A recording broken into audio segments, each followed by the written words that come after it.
Hello everyone, welcome back to my channel. कैसे हो दोस्तों? हम पढ़ रहे हैं एनसीईआरटी बुक्स की सीरीज़, है ना। इसमें हम क्लास 9 साइंस की बुक पढ़ रहे हैं और हमने 2 चैप्टर्स पढ़ लिए हैं पहले और दोनों के वीडियोस हमने अपलोड कर दिए हैं चैनल पे। ठीक है, आइए स्टार्ट करते हैं अपना अगला चैप्टर नंबर 3, जिसका नाम है एटम्स एंड मॉलिक्यूल्स। ठीक है, वीडियो स्टार्ट करने से पहले एक ज़रूरी बात कि जब आप पढ़ रहे हो साइंस, है ना, साइंस मैथ या ऐसे सब्जेक्ट्स, तो आप अपने साथ पेपर पेन ज़रूर रखिए।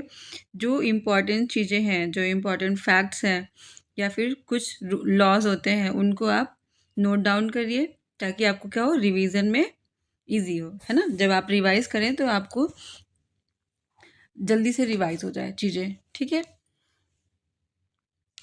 चलिए स्टार्ट करते हैं। हमारे चैप्टर का नाम है एटम्स एंड मॉलिक्यूल्स। ठीक है, तो यहाँ पे कुछ इन्फॉर्मेशन दी हुई है कि कैसे एटम्स और मॉलिक्यूल्स को लोगों ने खोजा और कैसे इसको डिफाइन किया। ठीक है, आइए स्टार्ट करते हैं। एंशियंट इंडियन और ग्रीक जो फिलोसफर थे, ठीक है, वो हमेशा सोचते रहते थे, वो हमेशा वंडर करते थे about unknown and unseen form of matter. ठीक है, तो 500 BC में, है ना, इंडिया में क्या हुआ, एक एक आइडिया आया कि मैटर जो है वो डिविजिबल है। ठीक है,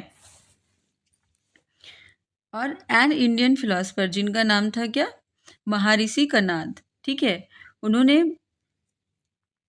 उन्होंने बताया कि अगर हम मैटर को डिवाइड करें, किसी पदार्थ को डिवाइड करते जाएं, ठीक है, तो हमें उसका सबसे छोटा पार्टिकल, तो हमें छोटे से छोटा पार्टिकल प्राप्त होगा। ठीक है, स्मॉलर एंड स्मॉलर पार्टिकल्स, ठीक है, वो उसमें डिवाइड हो जाएगा और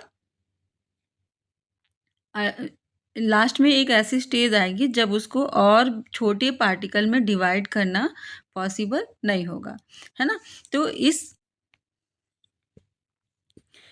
पोजीशन को हम क्या बोलेंगे, जब हम उसको और डिवाइड नहीं कर पाएंगे तो हम उस पार्टिकल को नाम देंगे परमाणु का। ठीक है, और दूसरे फिलासफर जो थे जिनका नाम था पकुड़ा कात्यायन। ठीक है, इन्होंने इलेबोरेट किया कि इस सिद्धांत को कि ये जो पार्टिकल्स हैं, है ना, ये नॉर्मली कंबाइंड स्टेज में एग्जिस्ट करते हैं। ठीक है, वो कंबाइन करके मैटर के डिफरेंट फॉर्म बनाते हैं। ठीक, और इसी टाइम में लगभग 500 BC के टाइम पे जो ग्रीक साइंटिस्ट थे, जो ग्रीक फिलोसोफर थे, है ना, जो थिंकर्स थे एंशियंट, उनका नाम था डेमोक्रिटस एंड लूसिपस। ठीक है, उन्होंने सजेस्ट किया कि अगर हम मैटर को डिवाइड करते जाएं तो एक ऐसी स्टेट आएगी जब पार्टिकल को हम और आगे डिवाइड नहीं कर सकते। मतलब कोई अगर इतना बड़ा मैटर है तो उसको हम ऐसे छोटे पार्टिकल्स में डिवाइड करेंगे, फिर हम इसका एक हिस्सा लेके उसको भी डिवाइड करेंगे, तो ऐसे डिवीज़न करते करते करते करते एक ऐसी स्टेज आएगी जब हम उस छोटे से छोटे पार्टिकल को और डिवाइड नहीं कर पाएंगे। ठीक है, तो जो डेमोक्रिटस थे उन्होंने उसको क्या बोला, ये जो इनडिविजिबल पार्टिकल है इसको इन्होंने नाम दिया एटम का। ठीक है, एटम का मतलब होता है इनडिविजिबल, जो डिविजिबल नहीं है। ठीक है,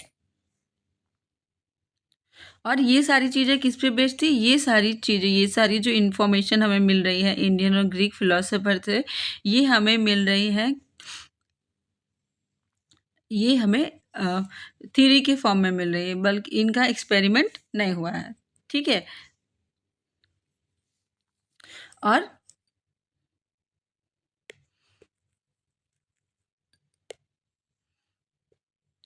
इसको प्रूव करने के लिए, इसकी वैलिडिटी को बताने के लिए कि ये वैलिड है कि नहीं, जो ये बोल रहे हैं कि मैटर का सबसे छोटा जो पार्टिकल है वो क्या है, वो परमाणु है या फिर एटम है, इसको वैलिडेट करने के लिए कितना टाइम लग गया हमें, 18th सेंचुरी में जाके हमने एक्सपेरिमेंटली इसको प्रूव किया कि जो पदार्थ है, जो मैटर है, उसका सबसे छोटा पार्टिकल क्या होता है?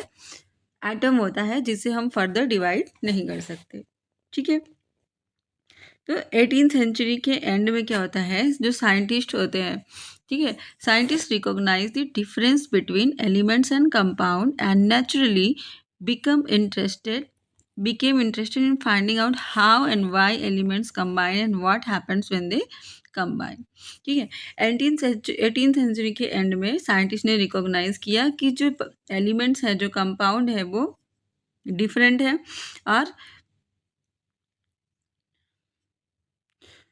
और उन्होंने ये भी पता लगाने की कोशिश की कि ये कैसे एलिमेंट बनते हैं, कंबाइन होते हैं। ठीक है। और ऐसा क्या होता है कि वो कंबाइन होते हैं। ठीक है। और जब वो कंबाइन होते हैं तब क्या होता है। ठीक है। आगे देखते हैं। एंटोनी एल लेवेसियर, ये एक साइंटिस्ट है, led the foundation of chemical science by stabilising 2 important laws of chemical combination. उन्होंने 2 इम्पॉर्टेंट लॉज दिए केमिकल कॉम्बिनेशन के। ठीक है। और इन्होंने केमिकल साइंस की फाउंडेशन रखी। ठीक है। तो लॉज क्या से, एक तो है लॉज ऑफ केमिकल कॉम्बिनेशन। क्या है केमिकल कॉम्बिनेशन? ठीक है। The following 2 laws of chemical combination are stabilise after much experimentation by Lavoisier and Joseph L Proust. ठीक है। इन्होंने क्या करा, एक्सपेरिमेंट करने के बाद 2 लॉज को बताया। Law of conservation of mass. ठीक है। Law of conservation of mass क्या है, इसको हम एक्टिविटी से समझेंगे। ठीक है।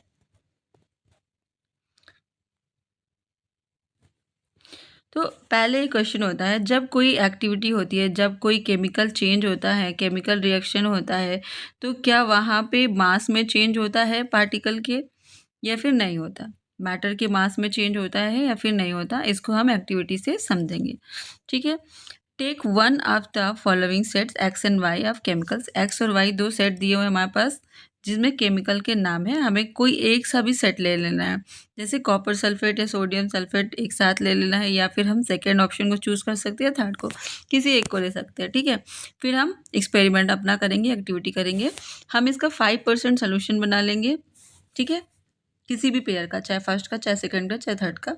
ठीक है। और कितने में बनाएंगे? 10 ml वाटर में बनाएंगे। ठीक है।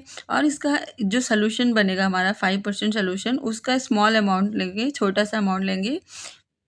ठीक है। वाई को कॉनिकल फ्लास्क में लेंगे, और कुछ सोल्यूशन एक्स का हम लेंगे इग्निशन ट्यूब में। ठीक है। आपने इग्निशन ट्यूब और फ्लास्क देखा होगा आपकी लैब में। ठीक है। तो hang the ignition tube in the flask carefully. हम ऐसे क्या करेंगे, ये जो इग्निशन ट्यूब है इसको फ्लास्क में हैंग कर देंगे with the help of string या डोरी, धागे से। ठीक है। और इस तरह से हैंग करेंगे कि जो हमारे फ्लास्क में सोल्यूशन है वो उसमें मिक्स ना हो जाए। ठीक है। अब हम इसके ऊपर एक कॉर्क लगा देंगे, इसके माउथ पे एक कॉर्क फिट कर देंगे। ठीक है। जिससे क्या हो, जो भी रिएक्शन हो, गैसेस बाहर ना आए। ठीक है। अब क्या करेंगे हम, way the flask with its contents carefully. Now tilt and swirl the flask. Do that the solution x and y get mixed. अब इसको ट्विस्ट करेंगे, है ना, टिल्ट करेंगे, ट्विल करेंगे, तो देखेंगे क्या x और y मिक्स होते हैं कि नहीं। अब इसको फिर से वे करेंगे, फिर क्या होगा, फ्लास्क में कुछ रिएक्शन होगा, है ना।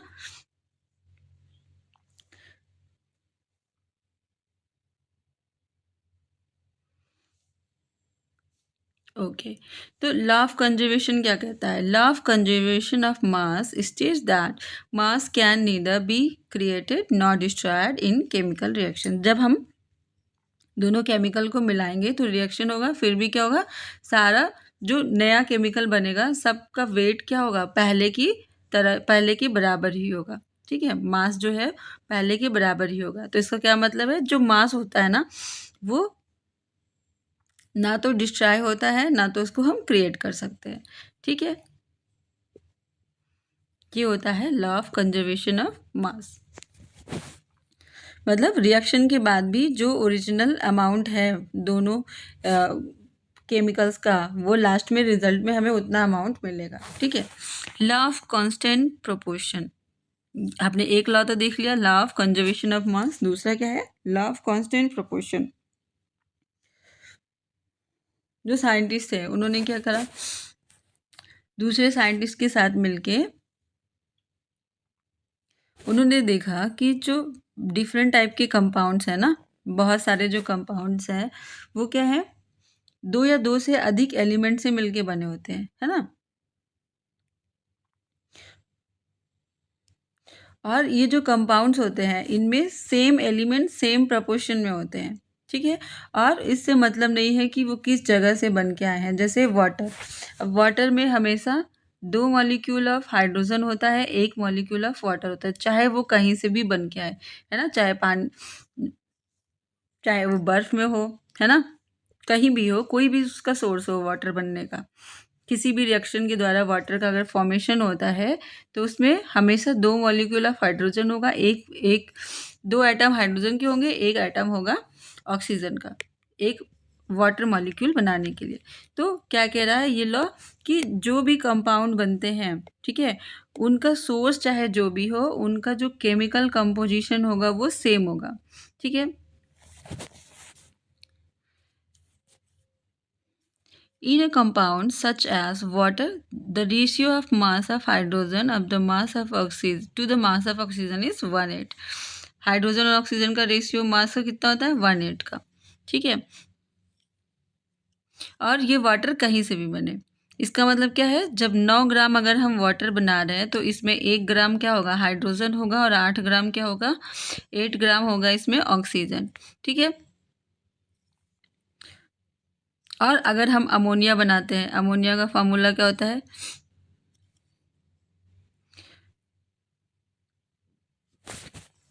इसमें क्या होगा, अमोनिया, नाइट्रोजन और hydrogen.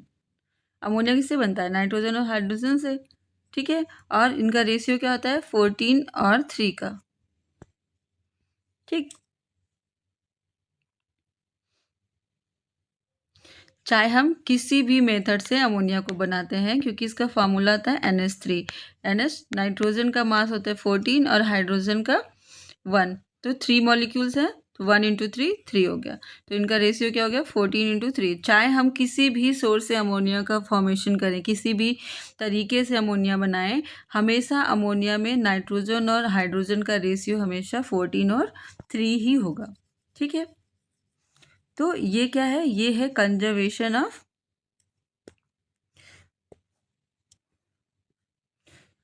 Constant proportion, law of constant proportion. मतलब उनका प्रोपोर्शन हमेशा कांस्टेंट होगा, चाहे वो किसी भी सोर्स से बनाए गए हों।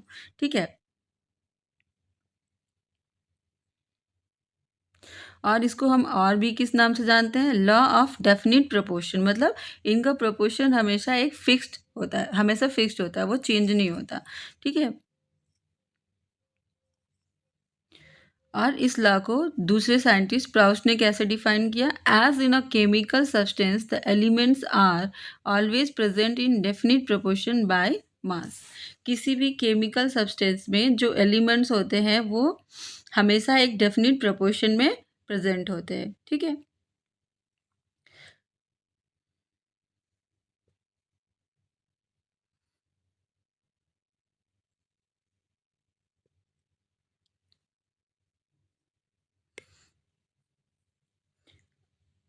और यहाँ पे बताया जा रहा है कि जो नेक्स्ट प्रॉब्लम है फेस्ड बाय साइंटिस्ट वो क्या है, कि to give appropriate explanation of these laws, इन लॉज को अप्रोप्रिएट मतलब ठीक तरीके से एक्सप्लेन करने की ज़रूरत है, उसमें उनको प्रॉब्लम्स आ रही थी।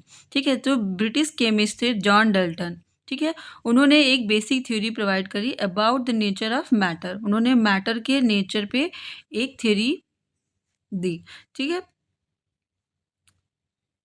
डाल्टन ने क्या किया, जो मैटर की डिविजिबिलिटी की थ्योरी थी, ठीक है, उसको उन्होंने लिया। Which was till then just a philosophy, जो तब तक क्या थी, सिर्फ एक फिलोसफी थी, उसका एक्सपेरिमेंटल प्रूव नहीं था। तो उन्होंने क्या करा, उन्होंने इसे नाम दिया एटम का। ठीक है, as given by the Greek and said that the smallest particle of matter are atoms, जो मैटर का स्मॉलेस्ट पार्टिकल है वो क्या है, वो एटम है। ठीक है,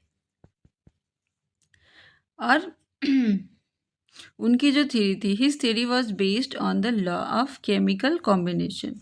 उनकी थ्योरी किस पे बेस्ड थी, लॉज ऑफ केमिकल कॉम्बिनेशन, मतलब केमिकल कॉम्बिनेशन कैसे होता है उस पर उन्होंने लॉ दिया। Dalton's atom theory provides an explanation for the law of, किसके लिए एक्सप्लेनेशन प्रोवाइड करी डाल्टन की थ्योरी ने, law of conservation of mass and law of definite proportion. आइए डाल्टन के बारे में पढ़ते, जॉन डाल्टन कौन थे और क्या क्या इनकी उपलब्धियां हैं। जॉन डाल्टन जो थे वो कहाँ पे पैदा हुए थे, उनका जन्म हुआ था इंग्लैंड में 1766 में। वो एक पुअर फैमिली में पैदा हुए थे, जो क्या थे, जो बुनकर थे, वीवर थे। ठीक है, उन्होंने अपना career as a teacher start किया था इन द एज ऑफ 12। जब वो 12 ईयर के थे तभी वो टीचर बन गए थे। ठीक है, 7 साल बाद 7 ईयर लेटर उनको क्या हुआ, वो स्कूल के प्रिंसिपल बन गए। ठीक है, 1793 में क्या हुआ, डाल्टन जो थे उन्होंने, वो मैनचेस्टर चले गए। ठीक है, मैथमेटिक्स पढ़ाने के लिए, मैथमेटिक्स, फिजिक्स एंड केमिस्ट्री। ठीक, और उन्होंने अपने लाइफ का मोस्ट ऑफ द टाइम अब टीचिंग में और रिसर्च करने में ही स्पेंड कर दिया, व्यतीत कर दिया। अब 1808 में क्या हुआ, उन्होंने अपनी एटॉमिक थ्योरी प्रेजेंट करी। ठीक है, जो कि क्या थी, स्टडी ऑफ मैटर के लिए एक टर्निंग पॉइंट थी। ठीक है, जिसकी वजह से मैटर की स्टडी को बहुत ज़्यादा हेल्प हुई। ठीक है, तो डाल्टन क्या कहते हैं, डाल्टन कहते हैं, according to Dalton's atomic theory, all matters, whether an element, a compound, or a mixture, is composed of small particle called atom. The postulates of this theory may be stated as follows. तो उन्होंने कुछ postulate बताए।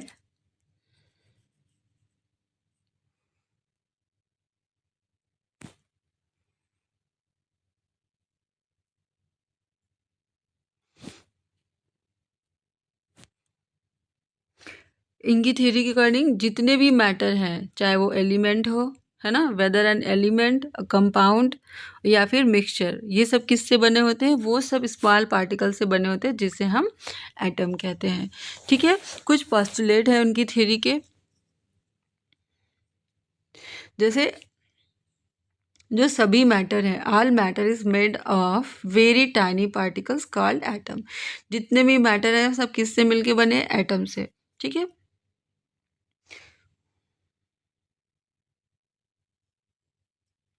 जो कि किस में participate करता है, केमिकल रिएक्शंस में पार्टिसिपेट करते हैं। ठीक है, जो एटम्स होते हैं वो इनडिविजिबल होते हैं, मतलब उनको फर्दर डिवाइड नहीं किया जा सकता। ये ना तो क्रिएट किए जा सकते हैं ना ही डिस्ट्रॉय किए जा सकते हैं किसी भी केमिकल रिएक्शन में। ठीक है, एटम्स जो होते हैं, किसी एलिमेंट के एटम्स जो होते हैं, ठीक है, वो हमेशा सेम होते हैं। मतलब अगर किसी एलिमेंट में 100 एटम्स हैं तो 100 एटम्स की प्रॉपर्टी, ईच एटम्स की प्रॉपर्टी सेम होगी। ठीक है, उनका केमिकल नेचर, उनका फिजिकल नेचर सब क्या होगा, सेम होगा। ठीक है,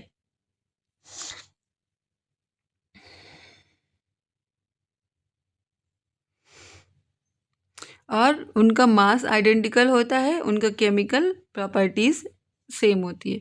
ठीक है, atoms of different elements have different masses, है ना।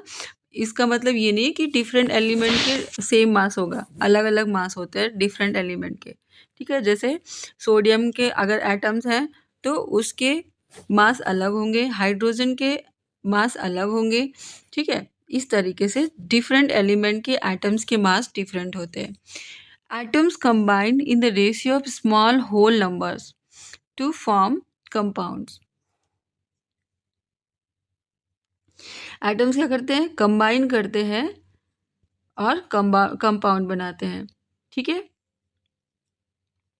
इनका जो रेशियो होता है वो हमेशा होल नंबर्स में होता है। जैसे 2.5 नहीं होगा, हमेशा 1:2 होगा या 3:4 होगा, ऐसे ही होल नंबर्स में होंगे ये। ठीक है।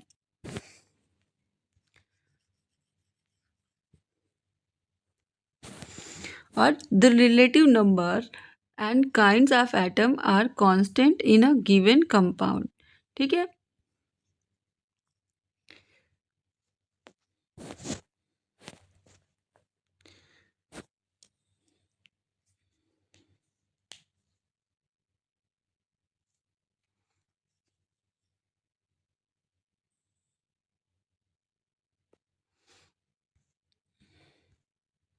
ओके, अब पढ़ते हैं व्हाट इज एन एटम। ठीक है।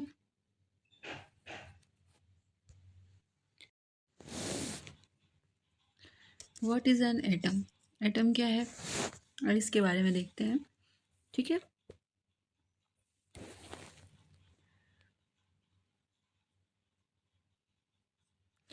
हमने ऑब्जर्व किया है, जब कोई घर बनता है, कोई बिल्डिंग बनती है ना, तो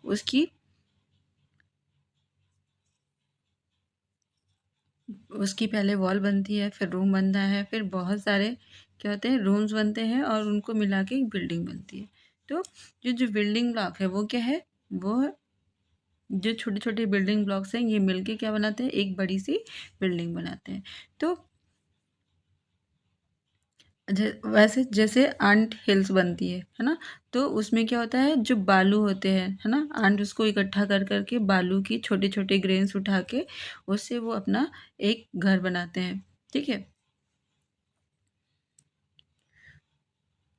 इसी तरीके से जो मैटर होते हैं है ना, उनका जो बिल्डिंग ब्लॉक है क्या है, वो एटम है। मतलब मैटर जो होता है वो एटम, छोटे छोटे एटम से मिलके बना होता है ना, ढेर सारे एटम से मिलके बना होता है।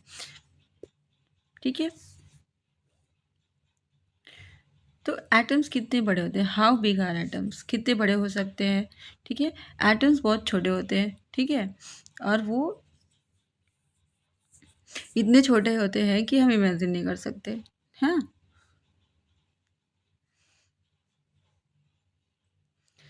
तो more than millions of atom when stuck would make a layer barely, क्या है, एक minute, a layer barely as thick as a sheet of paper। मतलब मिलियंस ऑफ एटम्स इकट्ठा होके क्या बन, एक इतनी मोटाई का, इतने थिक बनते हैं, जितना थिक क्या होता है, एक पेपर शीट होती है। ठीक है। उतने में ही मिलियंस एटम्स आ जाते हैं। ठीक है। तो इनकी साइज कैसी होती है, जो एटम्स होते हैं है ना, उनकी जो रेडियस होती है उसको हम किस में मेज़र करते हैं, उसको हम मेज़र करते हैं नैनोमीटर में। ठीक है। 1 मीटर में कितने नैनोमीटर होते हैं, 10⁹ ठीक है। अब रिलेटिव साइज देखते हैं, कौन से एटम की साइज कितनी होती है। ठीक है। जो एटम्स ऑफ हाइड्रोजन है, हाइड्रोजन एटम की साइज क्या है, उसकी रेडियस क्या है, 10⁻⁻10 मीटर। ठीक है। और वाटर मॉलिक्यूल की रेडियस क्या होती है, 10⁻⁻9 मीटर। इसी तरीके से हीमोग्लोबिन के एक मॉलिक्यूल की जो रेडियस होती है वो कितनी होती है, 10⁻⁸ और जो सैंड होता है, बालू होती है, उसकी एक ग्रेन की रेडियस क्या होती है, 10⁻⁴। और जो एप्पल है उसका रेडियस क्या है, 10⁻⁻1 मीटर। ठीक है। एप्पल तो हम सब ने देखा है ना। ओके।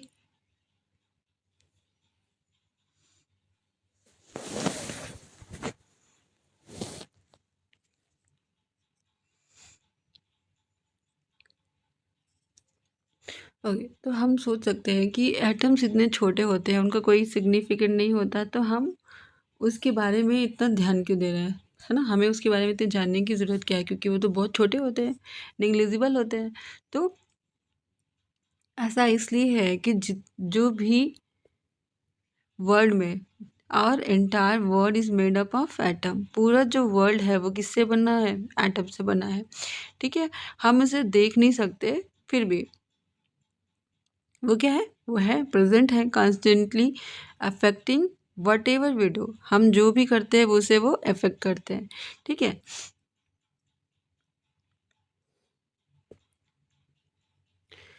तो मॉडर्न टेक्निक से हम क्या कर सकते हैं, इनकी मैग्नीफाइड इमेजेस को प्रोड्यूस कर सकते हैं। ठीक है, आइए आगे देखते हैं। What are the modern day symbols of atom of different elements. Symbols क्या क्या है आज के टाइम में एटम्स के।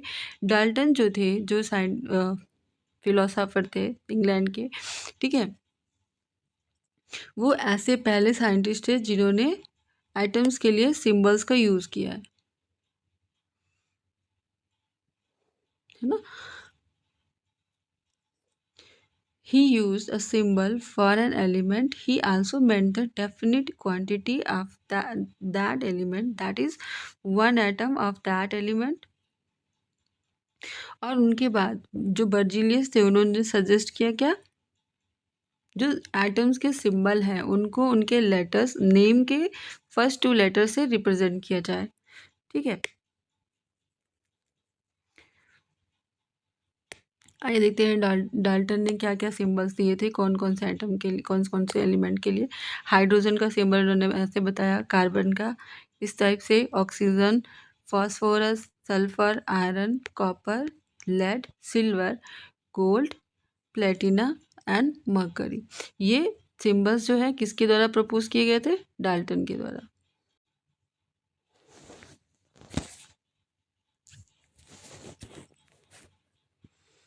ठीक है, okay. In the beginning, starting में क्या हुआ, the name of elements were derived from the name of the place where they were found for the first time. जो नाम रखा गया एलिमेंट्स का, वो उसका बेस क्या था, उसका बेस था एज अ प्लेस जहाँ पे वो पाया गया, उसके अकॉर्डिंग उसका नाम रख दिया गया। जैसे the name copper was taken, कहाँ से, सिप्रस से, वो साइप्रस में पाया गया था इसलिए उसका नाम कॉपर रख दिया गया।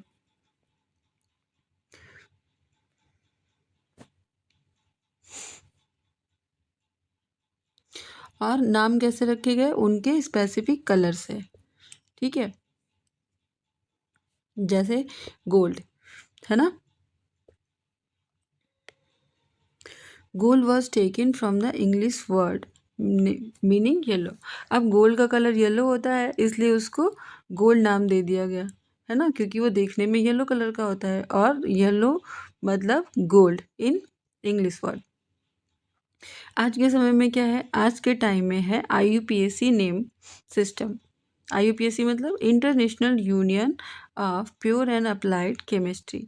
ठीक है, ये क्या है, एक इंटरनेशनल साइंटिफिक ऑर्गेनाइजेशन है जो क्या करता है, एलिमेंट्स के नेम्स को अप्रूव करता है। ठीक है, एलिमेंट्स का नेम क्या होना चाहिए, उसकी प्रॉपर्टी के अकॉर्डिंग होना चाहिए, उसके कलर के अकॉर्डिंग कैसे होना चाहिए। ठीक है, जो क्या अप्रूव करता है, names of element, symbols and units. ठीक है,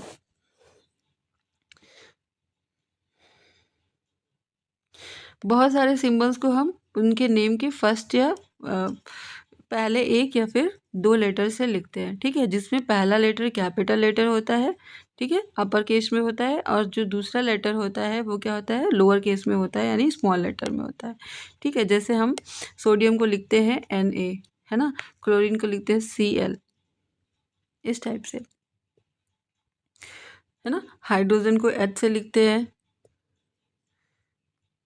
और एल्यूमिनियम को Al से लिखते हैं, कोबाल्ट को Co से लिखते हैं, कैपिटल ओ नहीं लिखते, है ना, स्मॉल ओ लिखते हैं सी के बाद।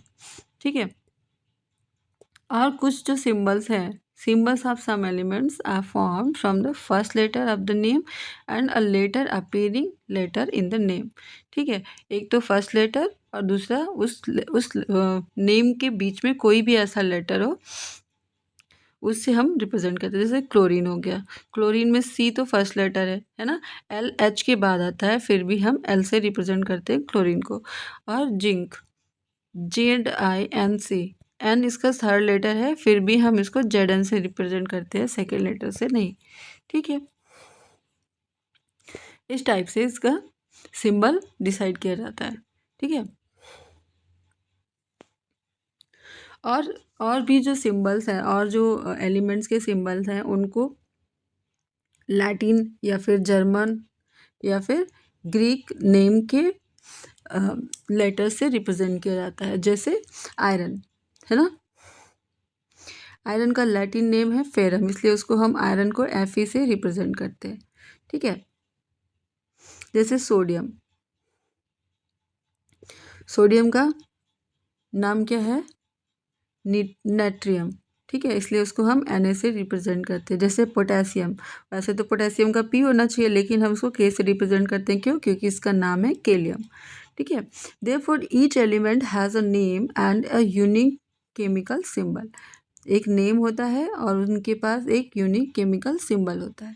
ठीक है, कुछ सिंबल्स और उनके नेम दिए हुए हैं यहाँ पे, जैसे aluminium Al, argon Ar, barium Ba, boron B, barium Br, bromine Br, calcium Ca, carbon C, chlorine को हम Cl से रिप्रेजेंट करते हैं, cobalt Co, copper Cu, fluorine F, gold Au, hydrogen H, iodine I, iron Fe है ना, जो इसका नाम क्या था, फेरस, और लेड Pb। मैग्नीशियम को हम Mg से रिप्रेजेंट करते हैं, नियॉन को Ne से, नाइट्रोजन को N से, ऑक्सीजन को O से, पोटेशियम को K से, silicon Si, silver Ag, sodium Na, sulphur S, uranium U and zinc Zn। ठीक है, ये है एलिमेंट्स के नेम, कुछ एलिमेंट्स के नेम और उनके सिंबल्स। ठीक है,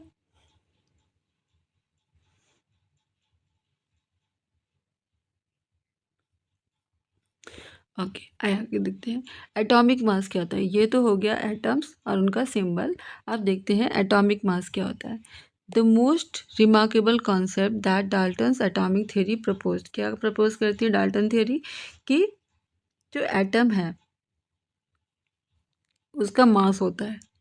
ठीक है, तो डाल्टन के अकॉर्डिंग टू हिम जितने भी एलिमेंट्स हैं, ठीक है, उनमें उनमें एक प्रॉपर्टी होती है एटॉमिक मास की, उनमें एटॉमिक मास होता है।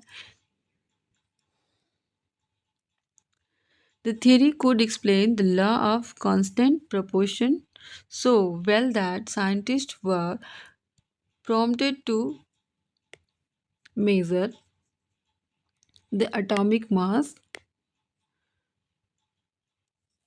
of an atom.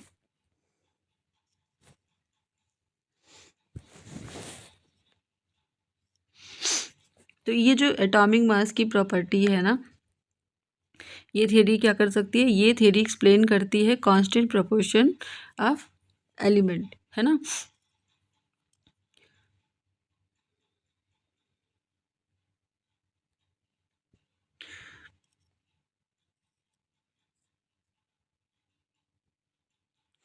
तो क्या है कि जो मास है, एटम का मास, इसको इंडिविजुअली कैलकुलेट करना बहुत डिफ़िकल्ट होता है। ठीक है, रिलेटिव एटॉमिक मास जो है वो डिटरमाइन किया जा सकता है using the law of chemical combinations and the compounds formed. ठीक है, जो केमिकल कॉम्बिनेशन होता है उसके थ्रू हम उसके मास को, एटम के मास को डिटरमाइन कर सकते हैं। ठीक है, जैसे फॉर एग्जांपल हम एक कंपाउंड लेते हैं कार्बन मोनोऑक्साइड। ठीक है, जो किससे बना है, कार्बन और ऑक्सीजन से बना है। ठीक, अब it was observe experimentally that 3 gram of carbon combines with 4 gram of oxygen. अब हमने एक्सपेरिमेंट करके क्या देखा, जो कार्बन मोनोऑक्साइड है इसमें 3 ग्राम ऑफ कार्बन है, 4 ग्राम ऑफ ऑक्सीजन है। ठीक है, और इन अदर वर्ड्स जो कार्बन है वो क्या हो रहा है, वो कंबाइन कर रहा है 4/3 times its mass of oxygen. ठीक है, अगर हम डिफाइन करते हैं, suppose we define the atomic mass unit earlier, है ना, AMU। AMU क्या है, यूनिक एटॉमिक मास यूनिट। ठीक है,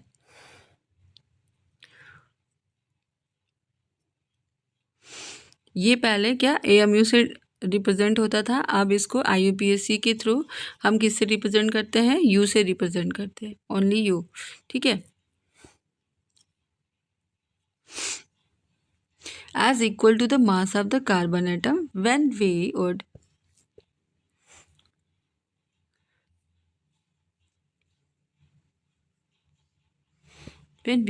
assign carbon as atomic mass of 0.1 U and oxygen and atomic mass of 1.33 U, है ना। अगर कार्बन 1 U है ना, तो ऑक्सीजन इसका कितना है 4/3 U, है ना। तो ये कितना हो जाएगा ऑक्सीजन का मास 1.33 U। ठीक है,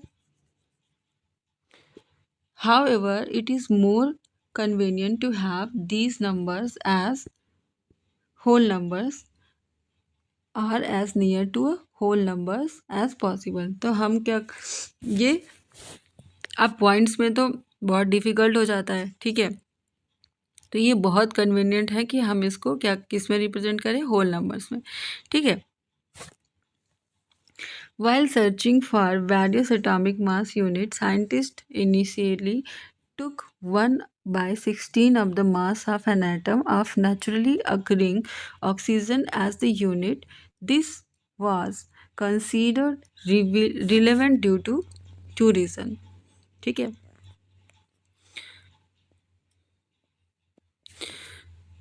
साइंटिस्ट ने क्या किया, इनिशियली देखा कि 1/16 of mass of an atom of naturally occurring oxygen as the unit, उन्होंने 1/16 मास ऑफ ऑक्सीजन को क्या बनाया, इन्होंने एक नेचुरल यूनिट बना लिया। This was considered relevant due to reason, इसको रिलेवेंट क्यों माना, उसका रीज़न बताते हैं क्या क्या कारण है। Oxygen react with a large number of elements and form compounds, oxygen क्या करता है, बहुत सारे एलिमेंट से रिएक्ट करता है और कंपाउंड बनाता है। ठीक है, और इसका जो एटॉमिक मास है, this atomic mass unit give masses of most of the element as whole number. तो इस यूनिट से हम क्या कर सकते हैं, बहुत सारे एलिमेंट्स के जो मास है उसको हम होल नंबर में कैलकुलेट कर सकते हैं। ठीक है, लेकिन क्या हुआ, हाउ एवर इन 1961 में क्या हुआ, for universally accepted atomic mass unit carbon 12 isotope was chosen as the standard reference for measuring atomic masses. Carbon 12 को, जो कि कार्बन का एक आइसोटॉप है, उससे उसको बहुत रिलेवेंट माना गया to calculate atomic mass of any element. ठीक है,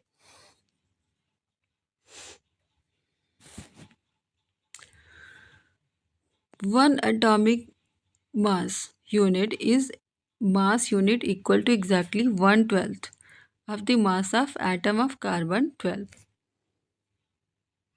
वन एटॉमिक मास यूनिट, जो वन एटॉमिक मास यूनिट है वो किसके इक्वल है, 1/12 of mass of one atom of carbon, वो कार्बन एटम के एक एटम के मास के 1/12 के बराबर होगा।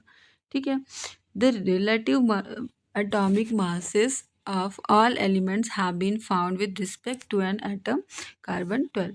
जितने भी जो रिलेटिव एटॉमिक मासेस है उनको हम कैसे कैलकुलेट कर रहे हैं, विद रिस्पेक्ट टू कार्बन की, कार्बन 12 के एटम से हम उसको कैलकुलेट कर रहे हैं या फिर ऑब्टेन कर रहे हैं उसके रिस्पेक्ट में। ठीक है,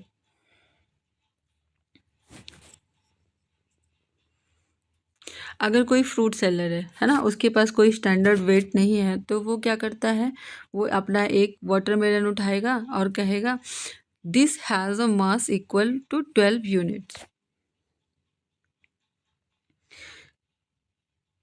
12 watermelon units are 12 fruit mass unit। He makes 12 equal pieces of the watermelon and finds the mass of each fruit he is selling relative to the mass of one piece। अब जैसे वो उसने क्या किया, एक वाटरमेलन को 12 pieces में cut कर लिया, अब उसने एक पीस को क्या मान लिया, यूनिट मान लिया। अब वो उसी यूनिट से सबको तौल तौल के दे रहा है, मेज़र करके फ्रूट्स बेच रहा है। ठीक है, तो इसी तरीके से हम कार्बन को एक मेजरिंग यूनिट मान लेंगे, फिर उसी के रिलेटिव हम सारे एलिमेंट के एटॉमिक मास को कैलकुलेट करेंगे। ठीक है, कुछ इस तरीके से।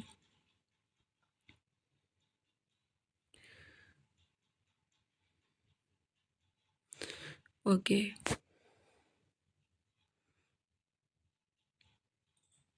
Similarly, the relative atomic mass of the atom of an element is defined as the average mass of the atom as compared to 1/12 the mass of the carbon atom। जैसे वो फ्रूट सेलर फ्रूट बेच रहा था watermelon को एक unit मान के, वैसे ही हम कार्बन को एक यूनिट मान के उसके कंपैरिजन में दूसरे एलिमेंट के एटम्स का मास कैलकुलेट करते हैं, है ना। Atomic masses of few elements, कुछ एलिमेंट्स हैं जिनके एटॉमिक मास दिए हुए हैं। जैसे हाइड्रोजन का कितना होता है 1U, कार्बन का 12U, नाइट्रोजन का 14, oxygen 16, sodium 23, magnesium 24, sulphur 32, chlorine 35.5 and calcium 40। ठीक है। अब how do atom exist, atom exist कैसे करते हैं ये तो हमने देख लिया, एटम्स कैसे होते हैं, एटॉमिक मास क्या होता है। अब देखते हैं इनकी एग्जिस्टेंस कैसी होती है, कैसे एग्जिस्ट करते हैं। ठीक है। तो atoms of most element are not able to exist independently.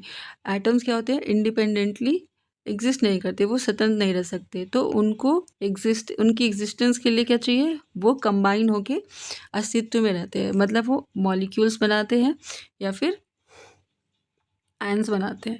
ठीक है। वो मॉलिक्यूल्स या फिर आयंस के फॉर्म में एग्जिस्ट करते हैं। ठीक है। ये मॉलिक्यूल्स और आयन क्या करते हैं, ये लार्ज नंबर में इकट्ठे होके मैटर बनाते हैं, जिसे हम फील करते हैं, देखते हैं, टच करते हैं। ठीक है। अब मॉलिक्यूल क्या होते हैं, मॉलिक्यूल जो होता है वो एक जनरल ग्रुप होता है, जनरली एक ग्रुप होता है दो या दो से अधिक एटम्स का। ठीक है। That are chemically bonded together, जो केमिकली एक दूसरे से जुड़े होते हैं, एक दूसरे से टाइटली बंधे होते हैं बाय अट्रैक्टिव फोर्सेस। उनके बीच फोर्स ऑफ अट्रैक्शन लगता है जिसकी वजह से वो एक दूसरे के साथ रहते हैं। A molecule can be defined as the smallest particle of element of a compound that is capable of an independent existence and shows all the properties of that substance। Molecule क्या होते हैं, किसी कंपाउंड के सबसे छोटे part होते हैं जो क्या करते हैं, जो इंडिपेंडेंटली एग्जिस्ट कर सकते हैं और उनमें वो सारी प्रॉपर्टीज़ होती हैं जो कि उस सब्सटेंस में होते हैं या फिर उस मैटर में होते हैं। ठीक है। Atom of the same element और of different elements can join together to form molecules. कभी कभी सेम एटम्स भी जुड़ के मॉलिक्यूल बनाते हैं या फिर डिफरेंट एटम भी जुड़ के मॉलिक्यूल बनाते हैं। तो एलिमेंट्स के मॉलिक्यूल होते कैसे हैं, the molecules of an element are constituted by the same type of atom। जो एलिमेंट्स के मॉलिक्यूल होते हैं वो क्या करते हैं, वो सेम टाइप के एटम से जुड़ के बने होते हैं। Molecules of many elements such as argon, helium, ये सब क्या होते हैं, ये केवल एक एटम से एक एटम से बने होते हैं। ठीक है। इनके लिए दो एटम की ज़रूरत नहीं पड़ती, ये अकेले ही इनके एटम सर्वाइव करते हैं, एग्जिस्ट करते हैं। But this is not the case with most of non metals. For example, जो ऑक्सीजन के मॉलिक्यूल्स होते हैं वो दो एटम्स को कंसिस्ट करते हैं। ठीक है। इसलिए हम उसको जब भी लिखते हैं O2 लिखते हैं, है ना। अगर तीन एटम्स ऑक्सीजन के यूनाइट होके एक मॉलिक्यूल बनाते हैं तो हम इसको क्या बोलते हैं, हम इसको O3 बोलते हैं और इसका नाम होता है ओजोन। ठीक है। The number of atom consisting a molecule is known as the atomicity. जितने भी नंबर ऑफ एटम जुड़ के मॉलिक्यूल बनाएंगे वो उस मॉलिक्यूल की एटॉमिसिटी कहलाते हैं। ठीक है। जैसे metal and some other element such as carbon do not have simple structure. Carbon के पास क्या है, सिंपल स्ट्रक्चर नहीं है, लेकिन वो बहुत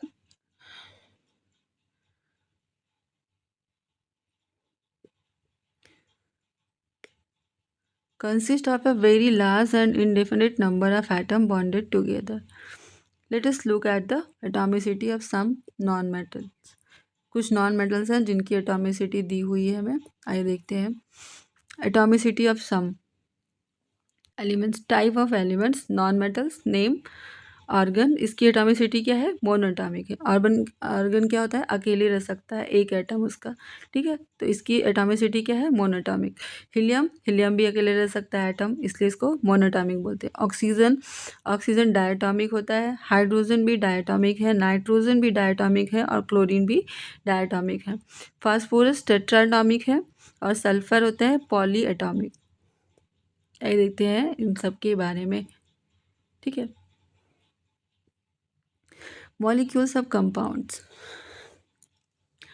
मॉलिक्यूल्स ऑफ कंपाउंड्स क्या है, atoms of different elements join together. जब डिफरेंट एलिमेंट्स के एटम एक साथ जुड़ते हैं, ठीक है, किसी डेफिनेट प्रोपोर्शन में और एक मॉलिक्यूल बनाते हैं, तो इसे हम कंपाउंड बोलते हैं, ठीक है। फॉर एग्जाम्पल वाटर मॉलिक्यूल, ये क्या है, ये कंपाउंड है, ठीक है, जिसमें कौन कौन से एलिमेंट्स हैं, हाइड्रोजन और ऑक्सीजन, ठीक है, इनका रेशियो क्या है, 1:8, ठीक। अमोनिया में नाइट्रोजन और हाइड्रोजन है, जिनका रेशियो है 14:3। और कार्बन डाइऑक्साइड में CO2, कार्बन और ऑक्सीजन है, जिनका रेशियो है 3 और 8 का, ठीक है, इनकी मास का रेशियो।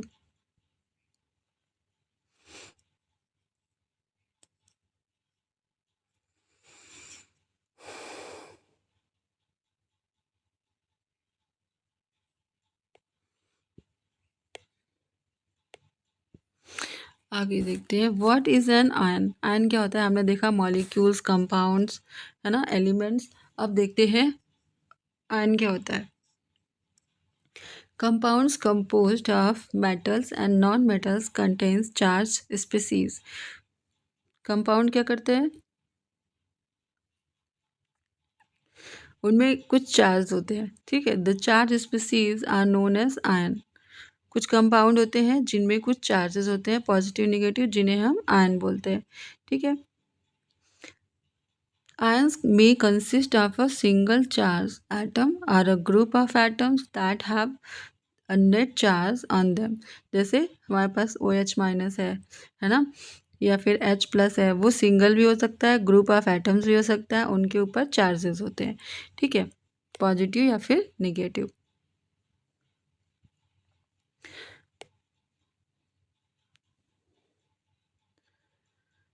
जो निगेटिव चार्ज होता है उसको हम बोलते हैं एनायंस, है ना, and the positive charge ion a cation. Positive charge को हम क्या बोलते हैं, कैटायन, और निगेटिव चार्ज आयन को हम बोलते हैं एनायंस, ठीक है। फॉर एग्जांपल जो सोडियम क्लोराइड है, ठीक है, इसमें क्या होता है, constituent particles are positive charge sodium ion and negative charge chlorine ion, ना, जिसे हम क्लोराइड आयन बोलते हैं। A group of atoms carrying a charge is known as polyatomic ion. जब अब ग्रुप ऑफ एटम होते हैं तो हम उसको क्या बोलते हैं, पॉलीएटॉमिक आयन, ठीक है, ये टेबल में दिया हुआ है, table number 3.6, where is this, ये sodium ion, potassium ion, silver ion, copper ion, है ना, magnesium ion, calcium ion, zinc ion, iron ion, इसमें +2 चार्ज है, copper ion +2 charge, aluminium ion, iron ion, है ना। नॉन मेटालिक में है hydrogen hydride, H plus है तो हाइड्रोजन आयन है, H माइनस है तो हाइड्राइड बोलेंगे इसको, chloride Cl minus, bromide Br minus, iodide I minus, ठीक है, इसी तरीके से बहुत सारे हैं, ठीक है। पॉलीएटॉमिक आयन्स में क्या है, ammonium ion, hydroxide ion, nitrate ion, मतलब जिसमें बहुत सारे आइटम्स हैं, ठीक है, इनको हम क्या बोलेंगे, पॉलीएटॉमिक आयन्स, ठीक है। अब देखते हैं हम कैसे लिखते हैं केमिकल फार्मूला। केमिकल फार्मूला क्या होता है, इसको लिखते कैसे, ठीक है।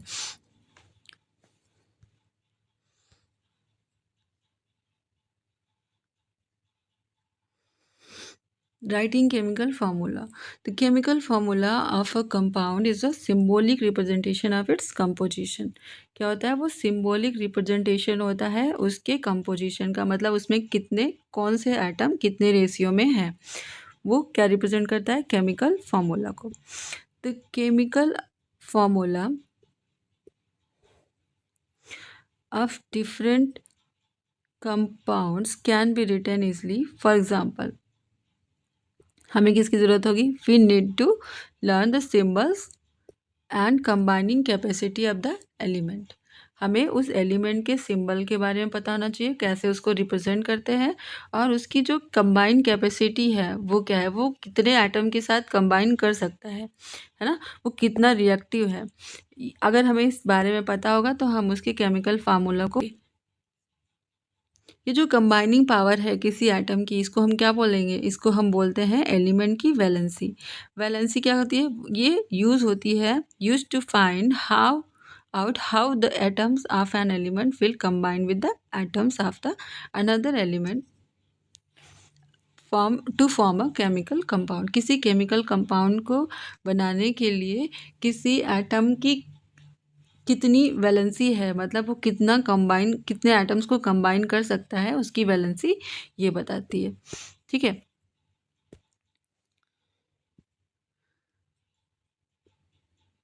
और वैलेंसी क्या करती है, valency of the atom of an element can be thought of a hands और आर्म्स ऑफ दैट एटम्स.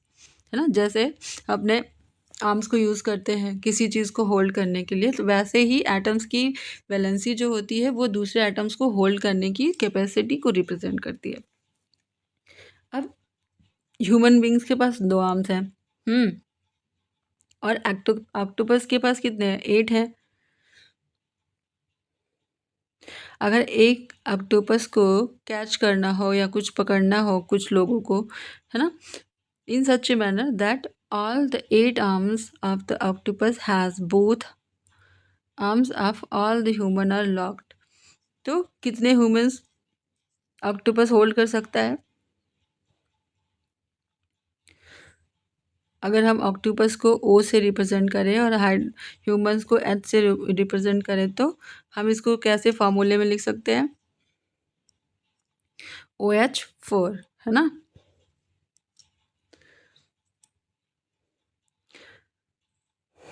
ये जो सब्सक्रिप्ट 4 है जो छोटा सा लिखा हुआ है, क्या रिप्रेजेंट कर रहा है, इंडिकेट कर रहा है the number of humans held by the octopus. ठीक है. जो वैलेंसी होती है, ठीक है, of some common ions are given in table this 3.6 table में हमें वैलेंसी के बारे में इंफॉर्मेशन दी हुई है, और हम यहाँ से इसको लर्न कर लेंगे. ठीक है, क्योंकि ये केमिकल फॉर्मेशन में बहुत हेल्प करने वाला है. ओके. कुछ रूल्स दिए हुए हैं कैसे हम केमिकल फार्मूला को बना सकते हैं. The rule that you have to follow while writing the chemical formula. कौन कौन से रूल हैं, जो वैलेंसीज होती हैं, है ना, चार्जेस होते हैं, वो क्या होने चाहिए, वो बैलेंस होने चाहिए. ठीक है, मतलब अगर दो उसमें केमिकल फार्मूला 2 पॉजिटिव चार्ज हैं तो यहाँ पे 2 नेगेटिव चार्ज भी होने चाहिए. ठीक है. When a compound consists of a metal and a non-metal, जब किसी कंपाउंड में मेटल नॉन मेटल दोनों होंगे तो हम पहले किसको लिखेंगे, जो मेटल है वो पहले लिखा जाएगा. जैसे कैल्शियम ऑक्साइड है, ठीक है, इसमें हम पहले Ca को लिखते हैं फिर O को लिखते हैं, है ना. जैसे सोडियम क्लोराइड है तो पहले हम Na को लिखेंगे फिर Cl को लिखेंगे, मतलब मेटल को पहले लिखेंगे और नॉन मेटल को बाद में लिखेंगे. ठीक है. जैसे कॉपर ऑक्साइड है तो पहले हम कॉपर को लिखते हैं फिर ऑक्सीजन को लिखते हैं.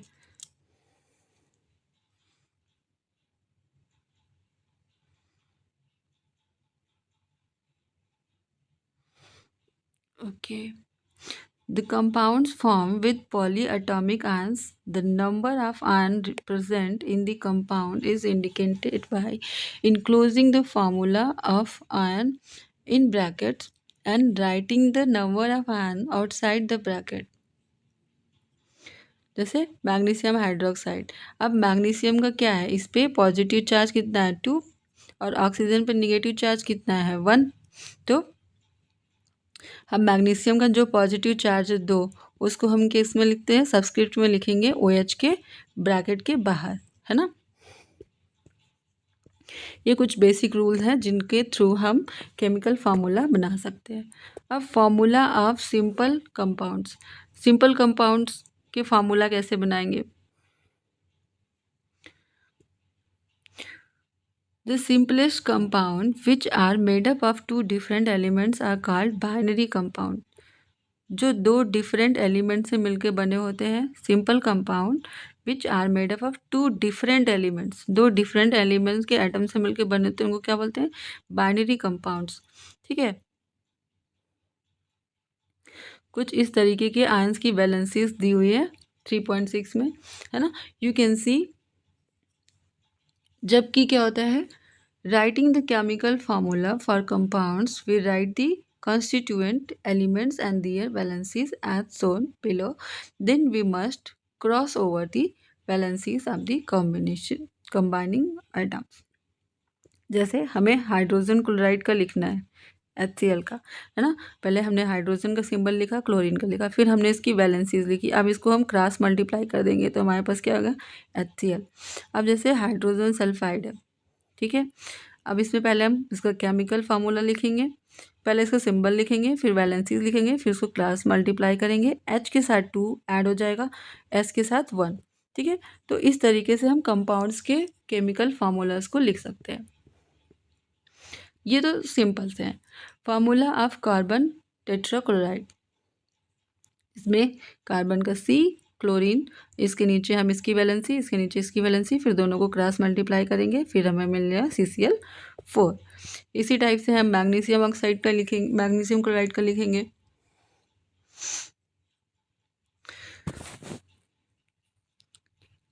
हम पहले मैग्नीशियम के कैटायन का सिंबल लिखेंगे, ठीक है,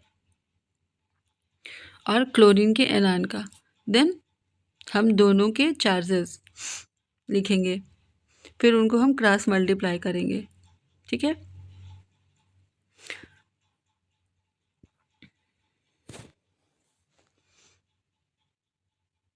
तो इस तरीके से जो मैग्नीशियम क्लोराइड है इसमें दो आयन किसके हैं, क्लोरीन के और मैग्नीशियम के। मैग्नीशियम का एक आयन, मतलब एक मैग्नीशियम आयन में 2 क्लोरीन के आयन ऐड होके मैग्नीशियम क्लोराइड बनाते हैं। ठीक है,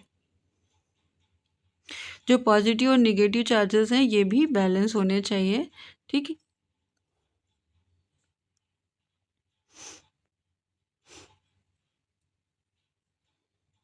ओके, सम मोर एग्जांपल्स। क्या क्या एग्जांपल्स दे रखा है। Formula for aluminium oxide, aluminium और ऑक्साइड ऑक्सीजन दोनों का क्रॉस मल्टीप्लाई किया चार्जेस को, फिर Al2O3 मिल गया हमें। इसी तरीके से कैल्शियम क्लोराइड, कैल्शियम और ऑक्सीजन दोनों मिलके बनेंगे CaO। वैसे Ca2O2 होगा लेकिन इसको हम नॉर्मली लिखते हैं CaO। ठीक है, formula for sodium nitrate, sodium nitrate ion. ठीक है, नाइट्रेट आयन के चार्जेस -1, सोडियम के +1, तो दोनों को क्रॉस मल्टीप्लाई करेंगे तो NaNO3। ठीक है, formula of calcium hydroxide, calcium hydroxide कैसे लिखेंगे, कैल्शियम और हाइड्रोक्साइड आयन। ठीक है, दोनों के चार्जेस, फिर दोनों को क्रॉस मल्टीप्लिकेशन।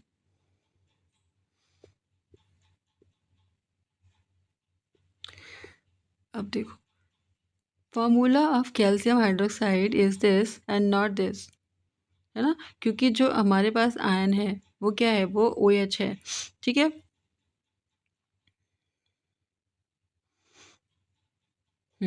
हम जब 2 या 2 से अधिक आयंस को यूज़ करते हैं तो हम उसे ब्रैकेट में लिखते हैं। ठीक है,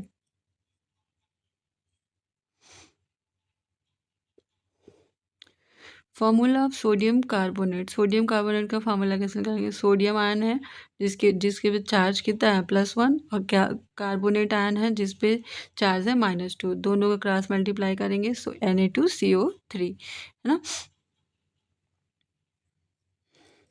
इस एग्जाम्पल में क्या है, ब्रैकेट की ज़रूरत नहीं है हमें। ठीक है, क्योंकि हम उसमें कार्बोनेट आयन ऐड कर रहे हैं।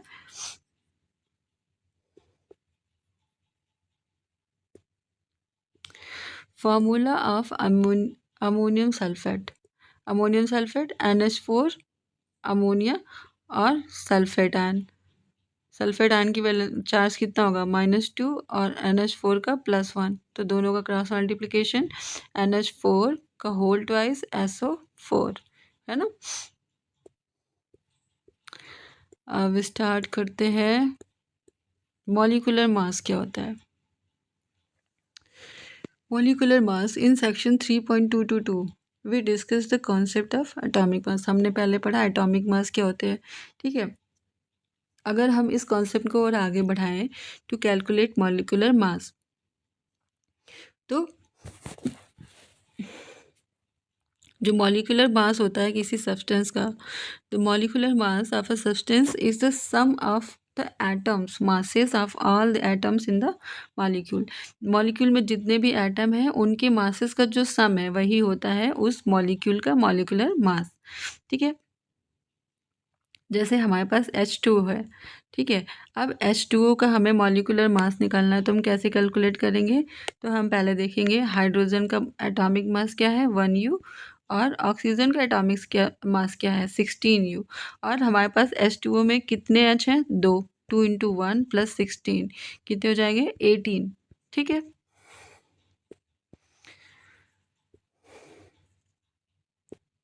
इसी तरीके से हम molecular mass of HNO3 calculate कर सकते हैं। इसका क्या होगा? पहले हम हाइड्रोजन का एटॉमिक मास लिखेंगे, फिर नाइट्रोजन का, फिर हम 3 टाइम्स ऑक्सीजन का लिखेंगे। हमारे पास टोटल कितना आ जाएगा 63 यूनिट U, है ना। फार्मूला यूनिट मास, ये तो हो गया मॉलिक्यूलर यूनिट मास, है ना। मॉलिक्यूल में कितना मास है एटम का वो कैलकुलेट कर लिया हमने। अब देखते हैं formula unit mass. The formula unit mass of a substance is a sum of all the atomic masses of all atoms in the formula. तो जितना भी उस एटम में फार्मूले में एटम है उनके जो मास है टोटल वही होता है उसका सब्सटेंस का कंपाउंड का फार्मूला यूनिट मास, ठीक है। हम इसे ऐसे ही कैलकुलेट करेंगे जैसे हम मॉलिक्यूलर मास को कैलकुलेट करते हैं, ठीक है। और इसमें डिफरेंस क्या है दोनों में? डिफरेंस ये है कि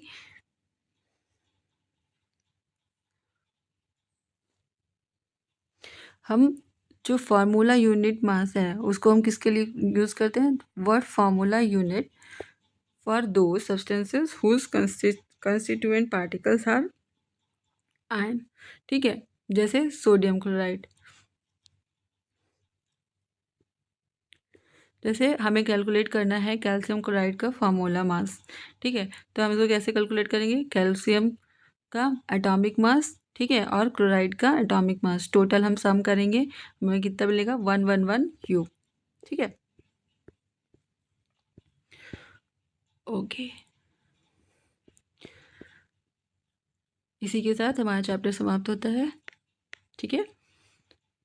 रिवाइज करिए और एक्सरसाइज कंप्लीट करिए। आपको डिस्कशन कैसा लगा कमेंट सेक्शन में बताइएगा। Thank you very much for discussion.